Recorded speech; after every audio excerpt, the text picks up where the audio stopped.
ತಂದೆ ತಾಯಿ ಅಳ್ತಿರುವಂಥ ದೃಶ್ಯಾವಳಿಗಳನ್ನ ನಾವು ತೋರಿಸ್ತಾ ಇದ್ದೀವಿ. ಇನ್ನು ತಂದೆ ಸತೀಶ್ ಕಣ್ಣೀರು ಹಾಕ್ತಾ ಇದ್ದಾನೆ.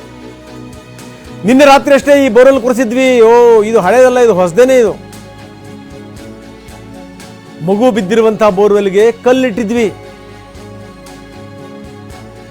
ಪಂಪ್ ಸೆಟ್ ಹಾಕಬೇಕು ಅಂತ ಕಲ್ಲನ್ನು ತೆಗೆದಿದ್ವಿ ಅಂತ. ನೋಡಿ ಇಂಥ ಸ್ಥಿತಿ. ನಮ್ಮ ಮಗು ಬಂದ್ರೆ ಸಾಕು ಸರ್,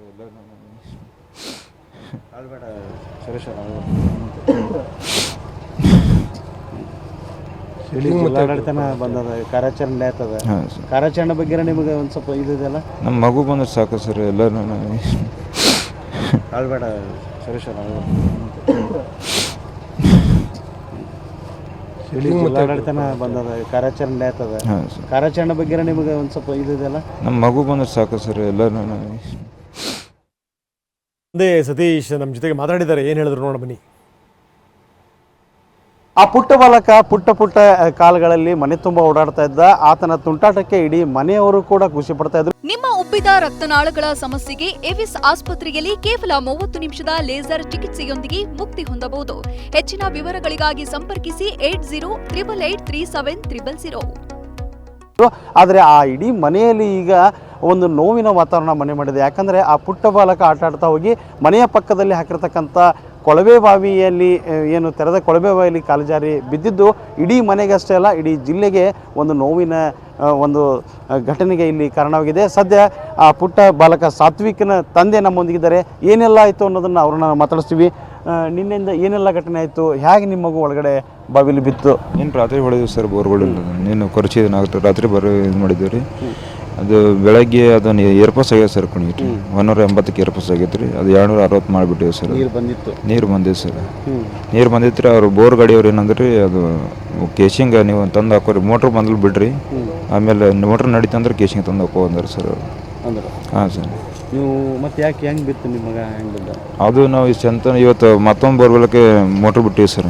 ಆ ಮೋಟ್ರ್ ಬಿಟ್ಟಿದ್ದೀರಿ, ಅದು ನೋಡ್ಕೊತ ಬಂದಾನ ಸರ್. ಅವನು ನೋಡ್ಕೊತ ಬಂದು ಮನೆಗೆ ವಾಪಸ್ ಬಂದಾನ ಸರ್. ವಾಪಸ್ ಬಂದಾನ ರೀ. ನಾವು ಆ ಕಡೆ ಸ್ವಲ್ಪ ಮೋಟ್ರ್ ಚಾಲು ಮಾಡಕ್ಕೆ ಹೋಗಿವಿ ಸರ್. ಹಾಂ ಸರ್, ಇದು ಮುಚ್ಚಿದ್ದು ಸರ್. ನಾವು ಮೊದಲು ಪರಿಶಿ ಇಟ್ಟು ಮುಚ್ಚಿದ್ರಿ. ಅದು ನಾ 5:15 ಓಪನ್ ಮಾಡಿ ನೋಡೀನಿ ಸರ್. ಅದಕ್ಕೆ ಓಪನ್ ಮಾಡಿ ನೋಡೀನಿ. ಹಾಂ ಸರ್. ಹಾಂ ಸರ್, ಓಪನ್ ಮಾಡಿ ನೋಡಿದ್ದೀವಿ ರೀ. ನೋಡ್ಕೊಂಡ್ರೆ ಅದು ಏನು ಮಾಡಿದ್ದೀವಿ ರೀ, ಮತ್ತೊಮ್ಮೆ ಲೈಟ್ ಹೋದ ತಳಕ್ಕೆ ಮೋಟ್ರ್ ಚಾಲು ಮಾಡ್ಲಿಕ್ಕೆ ಅದು ಹಂಗೆ ಬಿಟ್ಟು ಹೋಗಿದ್ದೀವಿ ಸರ್. ಹಾಂ ಸರ್, ಬರೀ ಒಂದು 20 ನಿಮಿಷನಾಗ ಹಿಂಗಾಗಿದೆ ಸರ್. ಈಗೆಲ್ಲ ಕಾರ್ಯಾಚರಣೆ ನಡೀತಾ ಇದೆ. ಈ ಕಾರ್ಯಾಚರಣೆ ನೋಡಿ ಏನು ಅನ್ಸುತ್ತೆ ನಿಮಗೆ?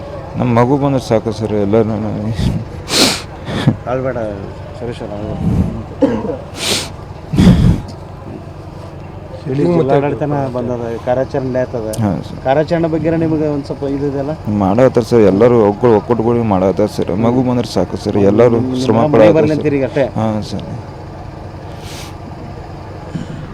ಇದು ಏನು ಬಾಲಕ ಸಾತ್ವಿಕನ ತಂದೆಯವರು ಮತ್ತು ನಮ್ಮ ಪ್ರತಿನಿಧಿ ಅಶೋಕ್ ಈಗ ಸ್ಥಳದಲ್ಲಿದ್ದಾರೆ. ಸ್ಥಳದಿಂದ ನೇರ ದೃಶ್ಯಾವಳಿಗಳನ್ನು ತೋರಿಸ್ತಾರೆ. ಜೊತೆಗೆ ಯಾವ ರೀತಿ ಕಾರ್ಯಾಚರಣೆ ನಡೀತಾ ಇದೆ ಅದರ ಬಗ್ಗೆ ಕೂಡ ವಿವರಗಳನ್ನು ಕಲೆ ಹಾಕೋಣ. ಅಶೋಕ್, ನಾವು ನೋಡ್ತಾ ಇದ್ವಿ ಇದೀಗ ತಾನೇ ನೀವು ವೈದ್ಯರ ಜೊತೆ ಮಾತಾಡ್ತಾ ಇದ್ರಿ. ವೈದ್ಯರು ಕೂಡ ಸರ್ವ ರೀತಿಯಲ್ಲೂ ಕೂಡ ಸಜ್ಜಾಗಿದ್ದಾರೆ. ಜೊತೆಗೆ ಏನಂದ್ರೆ ಆಂಬ್ಯುಲೆನ್ಸ್ ಕೂಡ ನಿಂತ್ಕೊಂಡಿದೆ. ಆಂಬ್ಯುಲೆನ್ಸಲ್ಲೂ ಕೂಡ ಎಲ್ಲ ವ್ಯವಸ್ಥೆಗಳಿದೆ. ಅದು ಒಂದು ಕಡೆಗೆ. ಇನ್ನೊಂದು ಕಡೆಗೆ ನೀವು ಆಗಲೇ ಹೇಳ್ತಾ ಇದ್ರಿ ಮಾತಾಡ್ತಾ 2 ಅಡಿ ಮಾತ್ರ ಬಾಕಿ ಉಳಿದಿದೆ ಅಂತ. ಈಗ 1 ಅಡಿ ಅನ್ನುವಂಥ ಮಾತುಗಳು ಕೇಳಿ ಬರ್ತಾ ಇದೆ. ಕಾರ್ಯಾಚರಣೆ ಯಾವ ರೀತಿ ಸಾಗ್ತಾ ಇದೆ, ಈಗ ಯಾವ ಹಂತಕ್ಕೆ ತಲುಪಿದೆ ಅಶೋಕ್?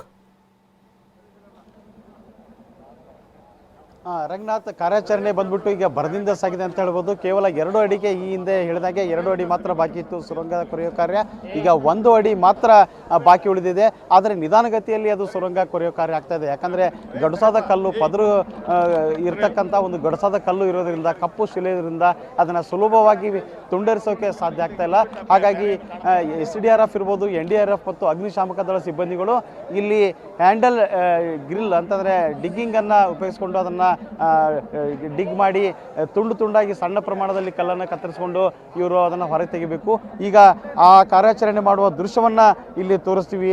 ಇಲ್ಲಿ ನೋಡ್ಬೋದು ರಾಜ್ಯ ವಿಪತ್ತು ನಿರ್ವಹಣಾ ಘಟಕದ ಏನು ಫೋರ್ಸ್ ಇರ್ಬೋದು, SDRF ಫೋರ್ಸು ಮತ್ತು NDRF ಫೋರ್ಸು ಇಲ್ಲಿ ಬುಟ್ಟಿಗಳ ಮುಖಾಂತರ, ಅಂದರೆ ಪ್ಲಾಸ್ಟಿಕ್ ಬುಟ್ಟಿಯ ಮುಖಾಂತರ ಆ ತುಂಡರಿಸಿದ ಚಿಕ್ಕ ಕಲ್ಲುಗಳ ತುಂಡುಗಳನ್ನು ಇಲ್ಲಿ ಬಾಜು ಇಲ್ಲಿ ಸಂಗ್ರಹ ಮಾಡ್ತಾ ಇದ್ದಾರೆ.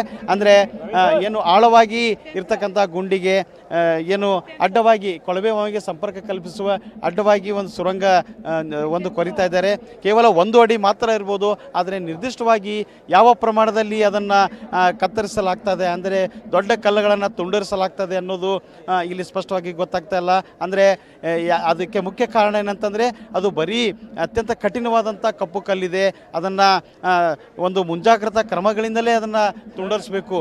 ಅಂದರೆ ದೊಡ್ಡ ಪ್ರಮಾಣದಲ್ಲಿ ಅದನ್ನು ತುಂಡರಿಸೋಕೆ ಇಲ್ಲಿ ಆಗ್ತಾ ಇಲ್ಲ. ಏನು ಸಲಿಕೆಗಳನ್ನು ಉಪಯೋಗಿಸೋಕ್ಕಾಗ್ತಾ ಇಲ್ಲ, ಹ್ಯಾಮರ್ಗಳನ್ನು ಉಪಯೋಗಿಸೋಕ್ಕಾಗ್ತಾ ಇಲ್ಲ. ಸಣ್ಣ ಏನು ಹ್ಯಾಂಡ್ ಗ್ರಿಲ್ ಏನು ಮಷಿನ್ ಇದೆ ಅದನ್ನು ಉಪಯೋಗಿಸಲಾಗ್ತದೆ. ಕೆಲವು ಸಣ್ಣ ಹಾರೆಗಳನ್ನು ಉಪಯೋಗಿಸಿ ಸ್ವಲ್ಪ ಪ್ರಮಾಣದ ಒಂದು ಕಲ್ಲಿನ ಭಾಗವನ್ನು ಇಲ್ಲಿ ತೆಗೆಯಲಾಗ್ತದೆ.